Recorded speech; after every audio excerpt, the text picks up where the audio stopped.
Japan is a country well known for its beautiful and rich religious traditions. A land of the gods where soaring pagodas, floating red torii gates, and roadside altars evoke the presence of a spiritual world hidden below the surface. The covers of most Japanese travel books are adorned with an image of a well-known temple or shrine. Japanese media such as anime, manga, and video games have erupted onto the global scene in recent decades, with many of the most popular series featuring religious themes and imagery in one form or another. However, within all of the tourist destinations and popular depictions of Japanese religions, there is a particular tradition that usually doesn't receive much attention, one that is not often classified as an authentically Japanese religion: Christianity. Christianity was first introduced to Japan in 1549 by Spanish and Portuguese Jesuit missionaries.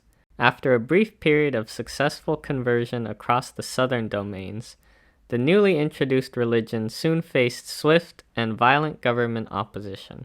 Christianity was officially outlawed by the Tokugawa shogunate and would remain so for about 250 years.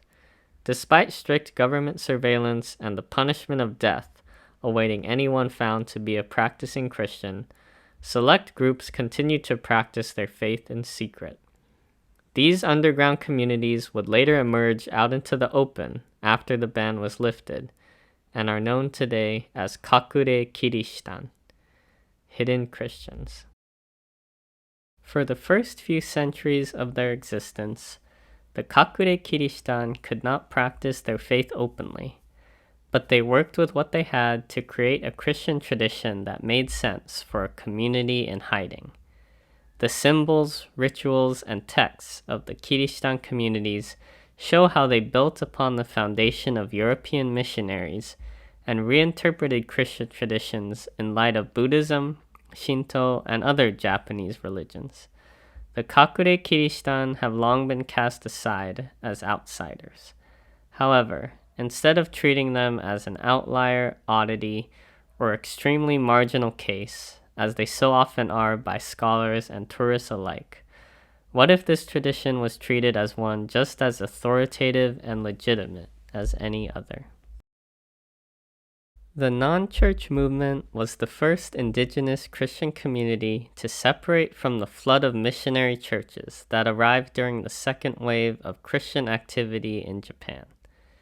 The movement began with the leadership of Uchimura Kanzo, born in 1861 as Japan transitioned from the Tokugawa feudal society into a new era of modernization.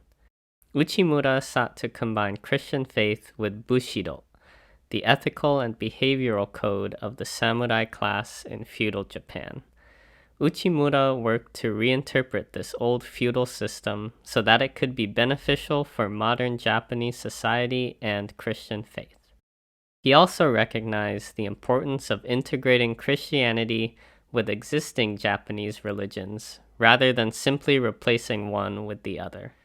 Though fully committed to Christianity, Uchimura embraced elements of religions like Buddhism, which were already an integrated part of the daily lives of his community. Dissatisfied with the denominational forms of religion brought over by missionaries, Uchimura rejected all systems of church structure and hierarchy in favor of independent Bible study groups. He envisioned a Christian tradition built up specifically by and for the Japanese people.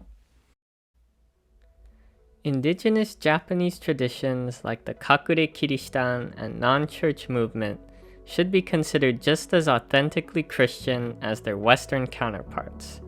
To be a Christian doesn't mean you need to go to a worship service every Sunday morning, nor do you need priests, executive boards, and a dedicated building in order to form a faith community.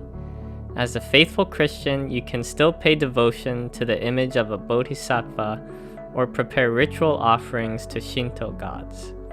To understand communities like the Kakure Kirishitan or pioneering leaders like Uchimura Kanzo on their own terms, is to realize that our boxes of what constitutes Christianity and religion are too small. When we let lay communities express their faith in the ways that make the most sense for them, instead of telling them what to believe and what to do, religious practice becomes much more than just empty rituals, church hierarchies, and social gatherings. It becomes something that permeates everyday life, breaks down the artificial barriers we construct between secular and sacred, between one religion and another. Japan's indigenous Christian traditions provide new visions and new possibilities of what religious faith and practice can be.